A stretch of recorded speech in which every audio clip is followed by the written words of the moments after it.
Ebusiafo na ye chacha wo bibiara sanso ema ahwefo etiefo adofo ganafo nyina abrochefo nyina ye mo bibiara akwaba ede eba Attention TV eso your most inspirational YouTube channel ebusiafo onsema betena edwemu sabre na eyabra metena emfamamu ede amame ankasa me mame ekuya entwo eneyi okodi dwumaso bi ewo bebi ntime ana metena emfamamu ede amano ebra mede ensema ekokoso ewo man gana mu ene amanhodo so bra beso ma wo so hu ne ekoso mesra wo se wonya subscribe ya ho bra se kwanso ba wo mo de na subscribe ne kama emfa emai ebusuafo ebra yense wo bra ne mbonra enensem na ye wo ede emam ebusuafo na yesi form na ya share ensem na se na ye de amamodia na ne etie ene se video bi trendy o social media yiso enye asam ketwa na video yi abe one of the most talked about and it has generated majority of comment all over the social media enya asam ketwa nipa dodo a omanya video ni bi ahwana se omanya emu nsem yi bi etie no bebre na na wo mo comment bebre na so na wo mo kasa ede afa sa video yi ho enya asam ketwa na enti a video yi editi anasa amanfo ekasa fa ho no ni nyina ne se eye DUMSOR ho nsensem enunti ana se nipa bebre na ekasa ede afa ho enyina ni se oman biara ebe develop bia no omonyina mkanya no eye omo priority anasa eye one of the sector anasa one of the institution ewo oman no mu a omuhwe ni yie papa ni sa yonti no se wode enyina mkanya ebedi agro ewo oman mu a timemufo na emfa woni agro anasa omo ntwe ema okra na ne etene se nipakuo bi anasa ganafo bi na wo maka omontuma abom anasa wo maka mo ho aboa omo se omo beye demonstration anasa omo beye oye chire ewo oman gana mu a enye asem ketwa ni nyina ene se anasa asem ti a eda demonstration so anasa asem ti a eda oye che no mba beye no so ene se munya DUMSOR na momfa ye nkania emaye eno ne asem a Ghana for eka na ebusiafo ni peni abre papa nya asem ketwa Ghana stars ni celebrities bebre na so do mo agimu a enye asem ketwa na ebusiafo omo so mbehye demonstration na se ene enumre na omoni apostifo akasa ma apostifo nso in fact o ma je atum se o mebo o ho ba se na bia ne pabone fo emfa wo munsa enye de enka wo o mo chema ye hunu se demonstration ya mo ba be ye enye amanyokuo bi na o mo sori tia wo ana se enye political party bi na o pese o mo hype bi ese bi dabi o mo se kania na ye de ye djuma kania na ye de boy ho ban kania na in fact emma comfortability eba nipa bra bomu eno ne ade wo mu hia enti munya DUMSOR no na mo maka ne nyina so emman na ye ho etimi atoyen awo man gana mu na wo mane semtroni a wo Angel FM etwetwe nkomo na sei ana wo mu di tuudwa emrantie sore ye so mo ko demonstration Ghana police so match ompa boot for boot bumper to bumper na menim ba bia wo mo komodie no akudura nkasa megiri yesa bibia nsesa eni be 24 hours Ghana de shebe hiti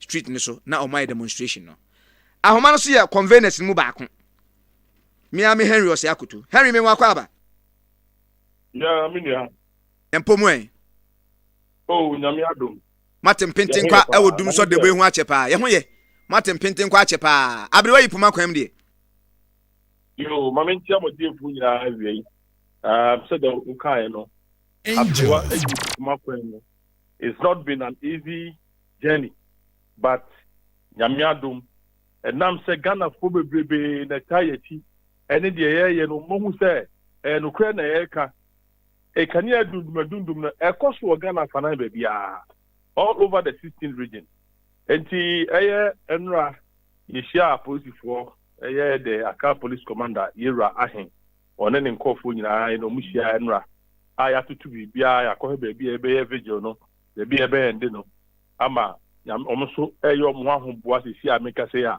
nyame adoma ochina awia mu ho no mo bohu se aposifo nyina kan ye ho a omabo mo ho a omo be protect nipa na ebe ni nyina na etuma nanti atinke so kokko akita ban me say enough is enough. It looks as if the government and the president and the minister for energy is taking us for granted. Yet what we are demanding is our light.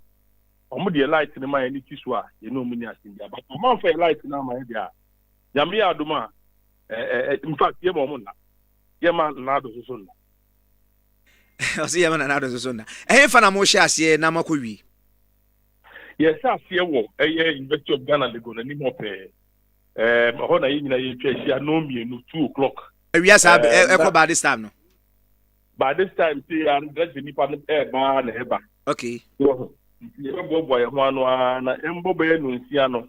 Na just say ya no aboa, ya so a candle ni and torchlight ni embubu. Na ya kan bum ya na anti pepepe. Ako pie mu eye the kwashiro and about so.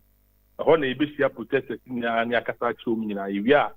Eye na mboa eye juada no ye di ya no di se makoma Minister of Energy in office. Good. Now, President for Nigeria to say, Anado Sano, Ombenya enough men, Abom Hobai, Muhia Gano. Oh, yes. Oh, yes. The police is there for a protection of property and life. And everyone is still almost so Abu party say, Yamia Duma between the hours of 2 to 10 p.m. Omnia and Bimu. Henry, I didn't manamuntre a delay, sir. Delay in the Sawa. Yes, sir. Oh, yeah, dear, Neja. Yeah, Chonfa, dear Chonfa. It's not for court, you know. I'm at easy. And preparing for this kind of demonstration. Who said this demonstration is not like any political party, a national demonstration. And yet, everybody is invited. NPPO, NDCO, because like now you do no. You do NDC there, that's to MPP there. That's now you do MPP there, that's to NDC there. You do pay in a there. In Ghana, for you, you more accept. And he said, I will cannot. Angel. Acquire them one. I'm going to go out. Be a because of paper. Mosha say mutu anamoyi na DUMSOR ne gyina pa. Sabre de ase gyina so kakra. Ma mo ntwensan mo relax na mo hwese be ya. Asere. Minia. Comparatively na gyina so kakra e chen those days no ne. About we no. Omo hu si etisa na mo we na pass over 2 months ni. Na Mamenka history kakra bi nche we do Ghana needs about 3,750 megawatts of power to power the whole Ghana at peak hours. Make up peak hours are between 6 to 10 p.m. No, and you know. Yes,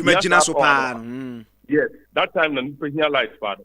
Now, see, I mean, no, can say. So, me mount the trajectory of power between 1st of June up to the 4th of June. So now we have a huge deficit. Yeah, machines now, yeah, Jumano. Mini abe masie ka say enye ni na ye adwuma o na ba we no tricks away ne say and now so we see ba be demonstration wa sha ase en crime mu kuma say any cape coast no city centers no or my life now ask yourself say omo mu we tie so e ko say enu aha ya akasoa bujumbura all over those places omo da sumu answer omo life but Angel. You know this government sometimes they are trying to deceive the people as he said, like problem be anyhow. Now, my Saturday will chem near me.